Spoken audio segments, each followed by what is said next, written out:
homemade sunflower oil. Iba't ibang proseso, iba't ibang style ng pagkuha ng sunflower oil. Example ko sa inyo yung paggawa ko ng sunflower oil. Ito ay simpleng-simple at ito ang aking sariling version. So ito ay hinugasan kong mabuti at nilagyan ko pa siya ng baking soda. Binabad ko mga ilang minuto at saka ko binalawan. So ito ay sinama ko na yung buto niya at saka yung pinakamakapal na pinaglalagyan ng buto. So ito ay chinap-chap kong mabuti at ito ay pinakuluan ko. So ito yung unang attempt ko ng pagpapakulo. Ilalagay ko na siya sa garapon. So pagkatapos ng nilagay ko sa garapon, nilagyan ko siya ng glycerin. Ang paglalagay ng glycerin ay conforme sa dami ng iyong ginagawa. So ito ay isang bulaklak lang na alanganin, ay nilagyan ko ng isang kutsarang glycerin.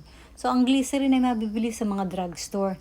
Ang glycerin ay maraming gamit sa paggawa ng oil, sa paggawa ng mga pinapak sa mukha, sa paggawa ng gamot at kung ano-ano pa ang gamit ng glycerin.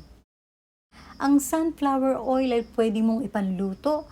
Ang sunflower oil ay pwede mong inumin dahil ito ay full of vitamin E. Ang sunflower ay pwede mong lagyan ng asin para pang body scrub. Napakadaming gamit guys. Ito ay aking papakuluan pa mga 2 hanggang 3 beses para lumitaw talaga yung talagang pinaka-oil niya. So stay tuned guys at makikita nyo talaga ang napakagandang oil nitong sunflower. So thank you so much guys for watching and see you to my next vlog. Bye!